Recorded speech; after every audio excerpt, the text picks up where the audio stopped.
2025 का साल बिहार में चुनाव का साल है। नीतीश कुमार पूरी मेहनत में लगे हुए हैं, लगातार जिला जिला घूम रहे हैं, अपनी बातों को बता रहे हैं। प्रगति यात्रा के दौरान कई जिलों में जाके कई योजनाओं का गिफ्ट भी दे रहे हैं, सौगात भी दे रहे हैं, लेकिन उसके बाद भी उनका मन अशांत है, क्योंकि वो समझ रहे हैं कि सरकार से जो नाराजगी है लोगों की, वो ज्यादा बढ़ती जा रही है। और इस वजह से बिहार विधानसभा चुनाव जो है उनके हाथ से निकलता हुआ, छटकता हुआ दिखाई दे रहा है। अब ऐसा मैं क्यों कह रहा हूं, सब कुछ आपको विस्तार पूर्वक बताऊंगा, लेकिन उससे पहले मेरा परिचय जान लीजिए। मेरा नाम है रजत और आप जनता जंक्शन देख रहे हैं। आमतौर पे देखा जाए तो 2025 का साल जो है बिहार का एक तरीके से कहा जाए तो टर्न वाला साल हो सकता है। मतलब यहां पे बड़ा घुमाव है, किसकी सरकार आएगी कुछ कहा नहीं जा सकता। हर तरफ से जो है वो मेहनत लोग कर रहे हैं, चाहे वो तेजस्वी यादव हो, नीतीश कुमार हो, पूरा एकदम जद्दोजहद कर रहे हैं, दम लगा रहे हैं। लेकिन इसमें सबसे ज्यादा अगर कोई मुश्किल में फंसता हुआ दिखाई दे रहा है तो वो है नीतीश कुमार। लगातार प्रयास के बाद भी मन अशांत है।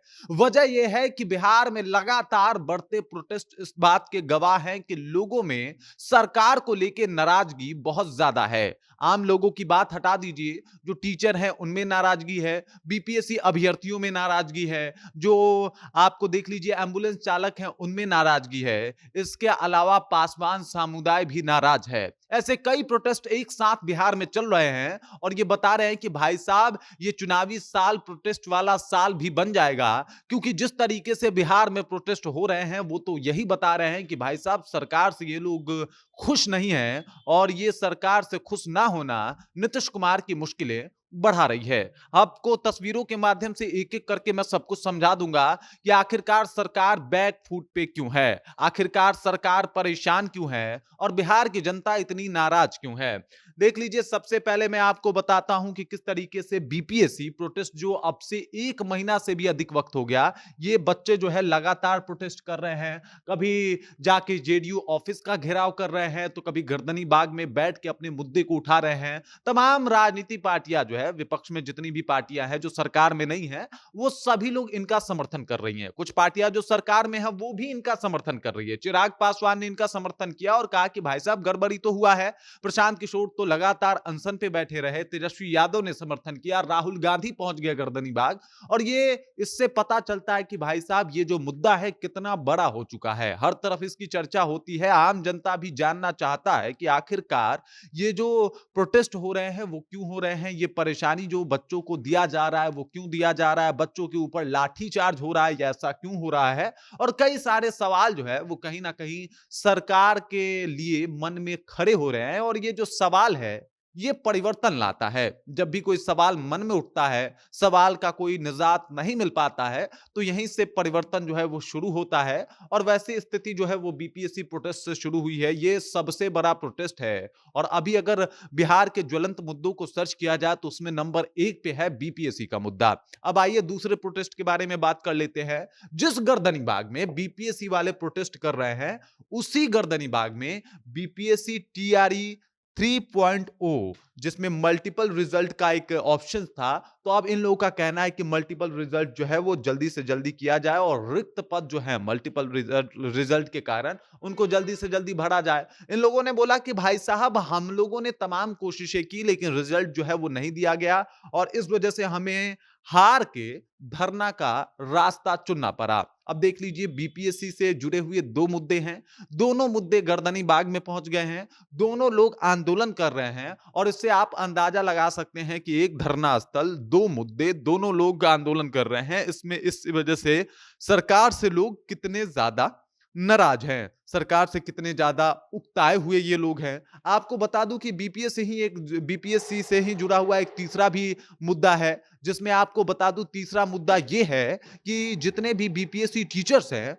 वो लगातार इस बात का जिक्र कर रहे हैं कि भाई साहब जो ट्रांसफर पोस्टिंग है वो जल्दी से जल्दी किया जाए। अगर आप ट्रांसफर पोस्टिंग जल्दी से जल्दी नहीं करेंगे तो हम धरना देंगे। अब समझ जाइए कि इनके जो टीचर हैं, बीपीएससी टीचर जिनको नौकरी दिया गया, वो भी नाराज हैं। वो भी कह रहे हैं कि भाई साहब नौकरी नौकरी तो दिया लेकिन 300 किलोमीटर दूर नौकरी दे दी। अब हमारा घर आना-जाना मुश्किल हो गया है, घर आने-जाने में दुश्वारियाँ हैं, छोटे बच्चे हैं, बहुत परेशानियों का सामना करना पड़ रहा है। वो भी ऐसे-ऐसे जगह पे स्कूलें हैं जहाँ पे रहने की कोई व्यवस्था नहीं है, हम रह नहीं पा रहे हैं ठीक से और इस वजह से ये बेचैन लोग बोल रहे हैं कि देख लीजिए, अभी तो हम सिर्फ एक्स हैंडल के ऊपर अपने मुद्दे को ट्रेंड करा रहे हैं, अगर आपने ट्रांसफर पोस्टिंग जल्दी नहीं किया तो हम भी आंदोलन पे बैठेंगे। अब आप इससे समझ सकते हैं कि सरकार के ऊपर प्रेशर जो है वो कितना बढ़ते जा रहा है, खासकर नीतीश कुमार के लिए ये साल कितना मुश्किल होते जा रहा है। मतलब ये साल जो चुनावी साल था, इस साल जहां पे वो अपनी प्रगति यात्रा में सिर्फ अपने अच्छे कामों को गिनवा रहे हैं, वहीं पे विरोधाभास इतना ज्यादा और इतना